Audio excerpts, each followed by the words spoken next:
பசங்களுக்கு ஸ்கூல் இருக்கும்போது, பசங்கள ஸ்கூலுக்கு அனுப்புறது, வீட்டு வேலை அப்படி இப்படின்னு ரொம்ப பிஸியா போயிட்டுருக்கும். இப்போ பசங்களுக்கு லீவு வேறயா, ஸோ வீட்ல ரொம்ப நேரம் ஃப்ரீயா இருக்கிற மாரி தான் இருக்கு. போர் அடிக்குது எங்கேயாச்சும் வெளியில போலான்ட்டு. ஹஸ்பண்டுக்கு ஃபோன் பண்ணேன். ஈவினிங் கொஞ்சம் சீக்கிரம் வரீங்களா? நம்ம வெளியில போயிட்டு எங்கேயாவது சாப்பிட்டுட்டு அப்படியே வரலான்ட்டு. அவங்க கொஞ்சம் சீக்கிரமா வந்தாங்க. அப்படியே நாங்களும் கிளம்பி ரெடியா இருந்தோமா, அப்படியே வெளியில ஒரு ஹோட்டலுக்கு தான் வந்தோம். இங்க ப்ரூனே நாட்ல இந்த ஒரு டீ பார்த்தீங்கன்னா $1 நம்ம ஊர் காசுக்கு ரூ. 66 பக்கம் வரும். $1 குடுத்து வாங்குனாலும் பெரிய ஜக்கு நெறைய தருவாங்க. அத ஒரு ஆள் குடிக்கவே முடியாது. 2 பேர் ஷேர் பண்ணி குடிக்கலாம். அவ்வளோ நெறையா இருக்கும். நாம எப்பவுமே ஹோட்டலுக்கு வந்தோம்னா தோசை தாங்க. ஹோட்டலுக்கு வந்து என்ன ஆர்டர் பண்ணுறதுன்னே எனக்கு தெரியாது. போய் சாப்பிடணும்னு ரொம்ப ஆர்வமா வருவேன். என்ன வேணும் அப்படின்னு கேட்டாலே தோசையா தான் இருக்கும். என் ஹஸ்பண்ட் சொல்லுவாங்க, "வீட்லயும் தோசை தான் சுட்டு சாப்பிட்றா, ஹோட்டலுக்கு வந்தும் தோசை தான்" அப்படின்னு சொல்லிட்டு.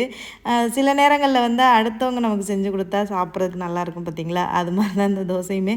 நான் வந்து தோசையும் சிக்கன் கறியும் ஆர்டர் பண்ணியிருந்தேன். சாப்பிட்டு முடிச்சுட்டு அப்படியே வீட்டுக்கு வரும்போது திரும்ப வானவில் பார்த்தோம். நேத்து வானவில் வந்துச்சு, இன்னைக்கும் வானவில் வந்துச்சு. அது என்னமோ தெரியல, எனக்கு மனசுக்கு ஒரு மாதிரி இருந்துச்சுன்னு வைங்களேன். அந்த டைம் நான் கரெக்ட்டா வானவில் பார்த்துருவேன்.